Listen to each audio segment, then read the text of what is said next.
கோவையில் ஜிஆர்ஜி அறக்கட்டளை நிறுவனர் தின விழா வெகு விமரிசையாக நடைபெற்றது. கோவை ஜிஆர்ஜி கிருஷ்ணம்மாள் மகளிர் கல்லூரியின் நிறுவனர் நாள் விழா கல்லூரி அரங்கில் வெகு விமரிசையாக நடைபெற்றது. ஜிஆர்ஜி அறக்கட்டளையின் நிர்வாக காவலர் ஜி ரங்கசாமி தலைமையில் நடைபெற்ற இதில் பிஎஸ்ஜிஆர் கிருஷ்ணம்மாள் கல்லூரியின் தலைவர் நந்தினி ரங்கசாமி முன்னிலை வகித்தார். நிகழ்ச்சியில் கௌரவ விருந்தினராக அன்னபூர்ணா உணவகங்களின் தலைவர் டி ஸ்ரீனிவாசன் கலந்து கொண்டு வாழ்த்துரை வழங்கினார்.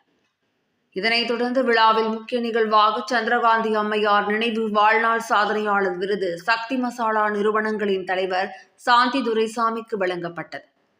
அப்போது பேசிய அவர், கடின உழைப்பும் நம்பிக்கையும் மட்டுமே வாழ்க்கையில் உயர்வை தரும் என கூறினார். தனது ஆரம்பகால வாழ்வியல் அனுபவங்களை நினைவு கூர்ந்த அவர், பெண்கள் தங்களை சிறந்த தொழில் முனைவோர்களாக மாற்றுவதற்கு கல்வி அவசியம் என சுட்டிக்காட்டினார். இதனைத் தொடர்ந்து ஜிஆர்ஜி நினைவு வாழ்நாள் சாதனையாளர் விருது கங்கா மருத்துவமனை தலைவர் மருத்துவர் எஸ் ராஜசேகருக்கு வழங்கப்பட்டது.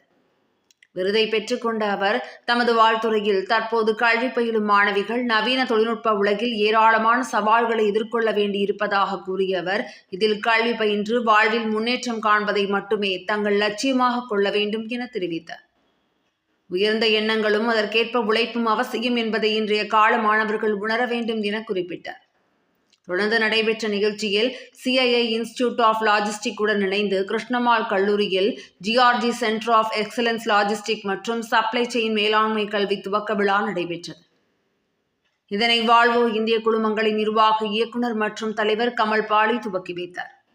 அப்போது மாணவிகளிடம் பேசிய அவர், உலக அளவில் லாஜிஸ்டிக் துறை வேகமாக வளர்ந்து வரும் நிலையில் இந்த துறையில் நமது இந்தியா சாதிப்பதற்கு இது போன்ற துவக்கங்கள் நல்ல வாய்ப்பாக அமையும் என தெரிவித்தார். நிகழ்ச்சியில் ஜிஆர்ஜி அறக்கட்டளை நிர்வாகிகள், கிருஷ்ணம்மாள் கல்லூரி துறை தலைவர்கள், மாணவிகள் என பலர் கலந்து கொண்டனர்.